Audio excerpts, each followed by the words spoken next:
So have you all ever been to Canada? Yeah. And when you were there, did you see Tim Hortons donuts everywhere? Yeah. No. Okay, well, they're mostly in the suburbs or like, you know, also in Esso gas stations. But they're really big. It's like, you know, the Dunkin' Donuts, which is big in the East Coast, you know, Tim Hortons is big in Canada. They have like donuts and sausage rolls and sandwiches and soup and coffee and stuff. And they also, their signature thing there are Timbits, and they're donut holes, but they've got weird flavors, like with raisins in them and stuff. So, anyway, they're always advertising like 20 Timbits for a loonie, you know, $1 or whatever. And, you know, it's their big thing. But, so, the origin of this name is what's a little weird, because Canada doesn't have that many heroes. And they do like to name things when they have heroes after them. But most of their like famous people come down to the States and get famous in showbiz and make a lot of money. But they're, you know, they might go back to Canada for some stuff, you know, but mostly they stay down here, and no one in Canada wants to name anything after them. And so whenever they have someone who makes a big name for themselves doing anything really, they're going to find a way to name something after them. And so Tim Hortons, they claim that they're naming themselves after this ice hockey hero from, you know, the 70s, Tim Horton. But the truth about Tim Horton is a little bit weirder. So, he was actually this man who lived in Kelowna, British Columbia. And in 1956, there was this huge influenza that went through Canada, probably the Pacific Northwest too, I don't really know how far it spread. But it was more localized than the Spanish influenza of the 1918 time, but it was pretty strong like that. And it was killing off a lot of people.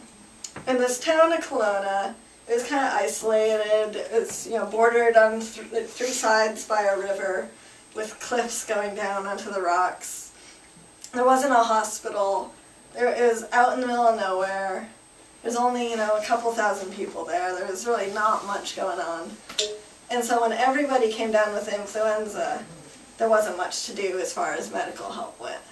And so if people thought that they were about to die, they would get out of their house and they'd go and they'd just throw themselves off the cliff onto the rocks and smash, because they didn't want their family to have to deal with their corpse, because they were all sick and weak also. And they didn't want to stay around and infect people. And so there were, you know, people throwing themselves off this cliff left and right. And so if a couple extra bodies went missing, nobody would notice. They just figured, oh, I guess they got really sick and walked off the cliff, and now they went. And they wouldn't, you know, inspect the bodies. You know, eventually they got around to, you know, scraping them off the rocks and burying them properly. You know, but that was after everyone started getting well. Anyway, so once they started doing this, and everyone was starting to get well, they started noticing that people were still disappearing. And they were thinking, well, you know, the influenza's passed. You know, people aren't just throwing themselves off the cliff. Someone is doing something bad. And so, you know, they were still scraping bodies off the rocks, and so they started going from house to house. They got kind of a mob together. They went from house to house, banged on the door and said, have any people gone missing in this house? And most houses said, yes, they have. And they would join the mob and go looking for who was killing people or taking them away and throwing them off the cliff. And they eventually got to the Horton house. And in the Horton house, nobody had gone missing lately. And they, you know, they'd had their influenza dead, but nobody had died since influenza had passed. And they started talking individually to each person in that house. And then when they got to Tim, he was kind of maniacal, and he kind of seemed feverish too. He had this flush about him, and he didn't look quite right. And they started questioning him, and they were like, what have you been up to lately? What have you been doing? You've been killing our people. And eventually he yelled, yes, I have! I've been killing them and taking their bits. He lifted up his shirt, and he had all these slices on his belly that had been stitched together, and there was pus oozing out of them, and he said, I took your aunt's liver and I put it in here. And I took your sister's kidneys and I put them in here. And I took your brother's intestines and I put them in here. And I sewed an extra arm on here. And with these bits, I'll be immortal and no influenza will ever kill me. I've got spare parts. And they saw he was totally mad.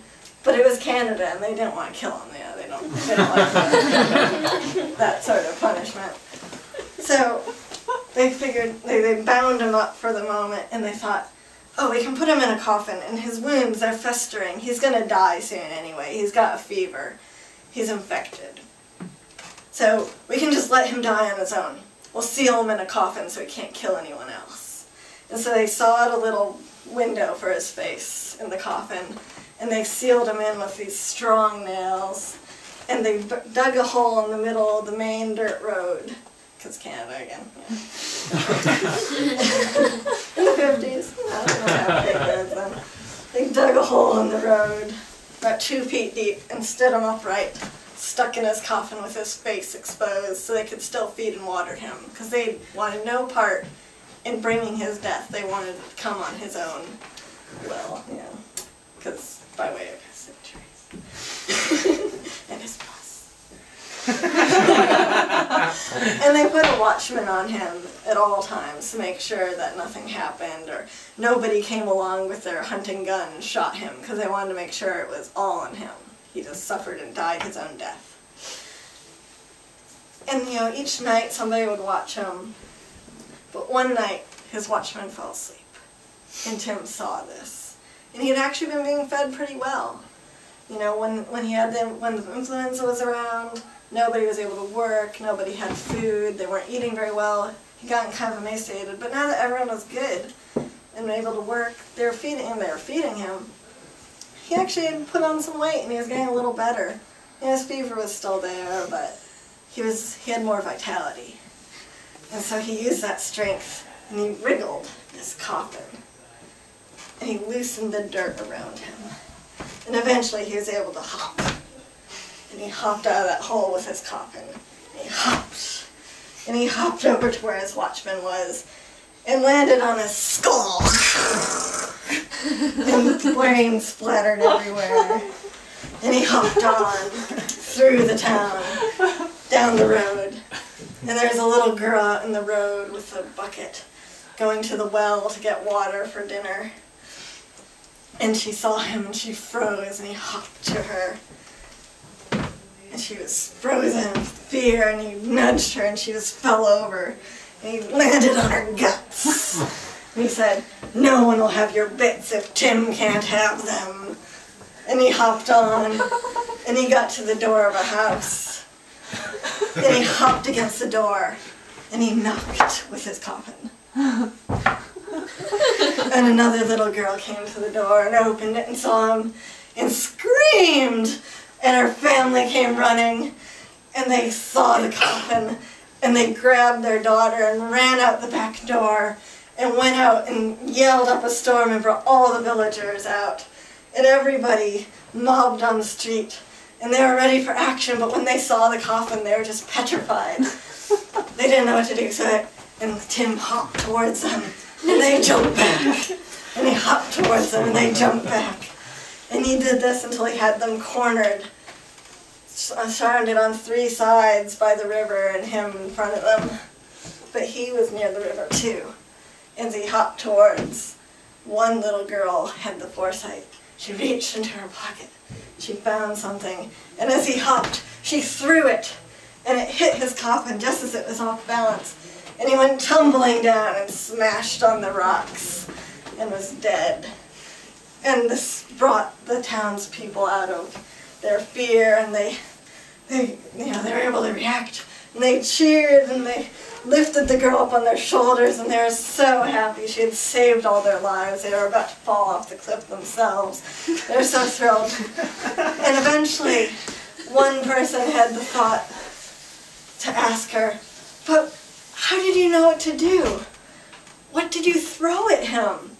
And she said, "Well, you know, when we were sick with influenza and our throats were sore and And well, in my pocket, it was still there, and I just threw it, and you know, Halls, they stopped the coffin.